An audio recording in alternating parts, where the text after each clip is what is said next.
Today I'm very fortunate to sit up one of the most important alto players of his generation, Miguel Zenón. How are you doing? I'm doing pretty good, thank you, man. And welcome back to Denmark. My pleasure. Pleasure to be here. Born 1976 in San Juan, Puerto Rico, classical trained. Why don't you tell us a little bit about your background?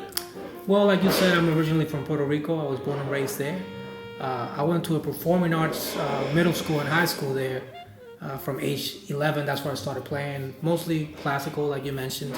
Eventually, I got into jazz in my late teens. That kind of led me into trying to pursue further studies, and I ended up moving to the States, to Boston, to study at Berklee College of Music. But how was the scene in Puerto Rico? There wasn't much of a scene, actually. There's always a couple people that are interested. I think I kind of discovered jazz through friends at school who had similar interests as I had.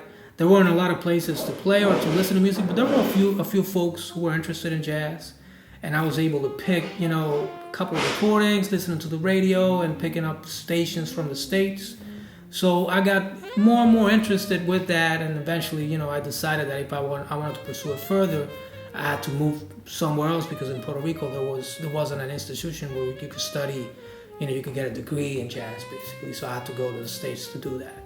So you went to Berklee, you was granted a scholarship. Mm-hmm. And how did that form you as a musician to come into New York and to Boston and to go into the school? Well, Berklee and moving to the United States in general was very important, not only because it's a great school and everything that I got from that, but it was sort of the first experience that I ever had with like formal jazz education, if you can call it that. Like the first time somebody kind of sat me down and talked to me about jazz harmony and jazz history and language. Before that, everything I had learned, I pretty much had learned on my own, like picking up things here and there, So that was really important. And also, I was able to be surrounded by a lot of musicians, some of them actually who are here tonight, my age, who had the same interests and the same, were kind of like leading into the same direction. But most of them were a lot more advanced and a lot more well-versed in jazz than I was, so I learned a lot from my peers. So talking about that, who would you say was your influences, like even maybe before you went to Berklee? I would definitely say the first saxophonist that really kind of made me made me fall in love with music and fall in love with jazz was Charlie Parker, who is still kind of my hero today. And you can go kind of like down the line with Coltrane and Cannonball and Sonny Rollins, and eventually more modern players like Kenny Garrett or Steve Coleman, Greg Osby, like I said, I also draw a lot of inspiration from my peers. So a lot of like current players like Steve Lehman, who's actually here, and Jaleel Shaw, Will Vincent. A lot of the guys my age are also very inspiring to me. So when I listen to your CDs, and it seems like it's sort of a unique kind of music. Well, I think the way I approach it is that as I became more immersed into studying jazz, being in the States for a couple years, I realized that I had never really studied the music of Puerto Rico in a sort of formal way. I knew it by ear, but I couldn't really explain it to you from a musical point of view. And I sort of made it a goal of mine that I wanted to be able to do that, So I went back to a lot of the Puerto Rican music that I grew up with, and I studied it from a musician's perspective. I transcribed it and I analyzed it. And the more I did that, the more I kind of understood, and everything kind of made sense. And a lot of the things that I was researching and studying started finding its way into the music that I was writing.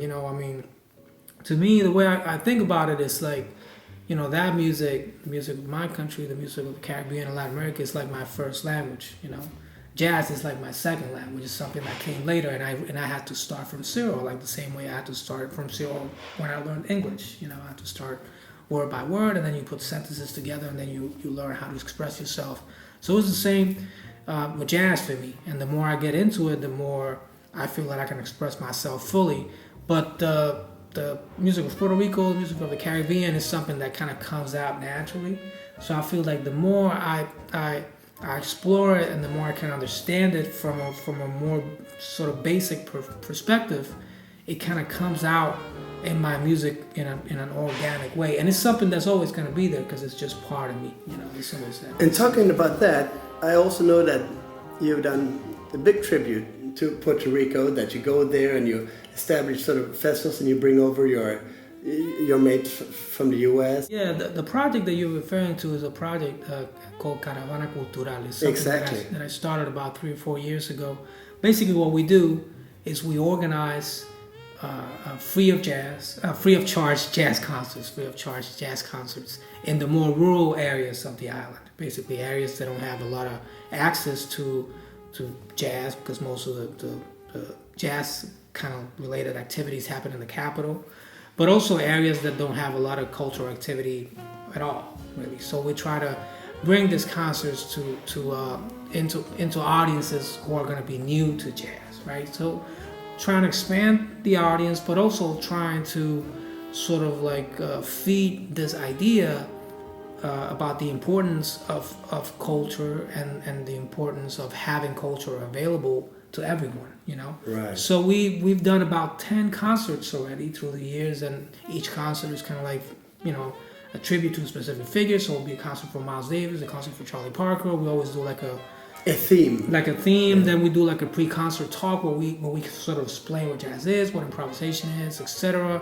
And at the end of the concert, we always involve young musicians from the area to perform with us, so we can make it more of a collective thing with the community. And actually, this last concert we did, which was actually 2 weeks ago, we started giving out a scholarship to one of the young students, so they could, purchase instruments and equipment and take lessons and that kind of thing. Oh, that is wonderful. Miguel, what motivates you? You wake up and you see that alto laying there in the corner, and what motivates you to wake up every day and to work on your horn and to work on your music and maintain the love for music? Yeah, well, it's hard to say. I think the word love is a good word. I think after a while, I realized that if I really wanted to get into this, I needed to spend a lot of time and put a lot of work into it. So it became a job. It became my job, to be able to practice and write music and be make sure that I was on top of what I needed to do. But also, it's something that you do out of love. It's ultimately, the reason why we all got into this is because we love it. We didn't get into it because we wanted to get something to pay the bills or whatever. And I always try to go back to that initial feeling that brought me into it, just kind of that love and that passion for it.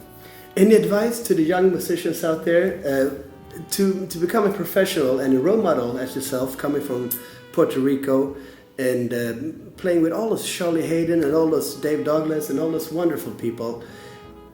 What makes it be good? What do you need to put in there? Well, there's a lot of elements, for young musicians, I think my the thing that I would say is stay true to yourself, just be honest about what you want to put out there, but also make sure that you put in the work, because this is it's not easy. It's not easy. You got to put in a lot of hours. You got to put in a lot of work, because eventually what we're trying to do is get the music and our instruments to speak for us, and that takes a lot of work. But at the same time, you got to make sure that whatever you're saying is going to be something that's honest. So focus, hard work, and honesty. That would be my. And I know you have a lot in your baggage. You have many Grammy nominations. You have many important awards. Where is Miguel Zenón 10 years from now? I don't know. Hopefully in a different place than what I'm now. And a little older, definitely. But yeah, I'm still, it's hard for me to see 10 years from now, to be honest with you. I tend to look closer goals, but I feel that I still have a lot to learn about jazz, about music, about Puerto Rican music, and a lot more to explore. I would like to find other ways to sort of invest in my country, musically or culturally, and trying to see how I can, be of use for that. And of course, I have a family, so, I want to be a good father, a good husband, a good, head of the family, and all those things kind of round it up for me. That's fantastic. Miguel, it's been a big pleasure to have you on the show. And I'm looking forward to continue to listen to you and to see your new projects. Thank you, man. Thanks. Thank you very much. Thanks so much. Thanks.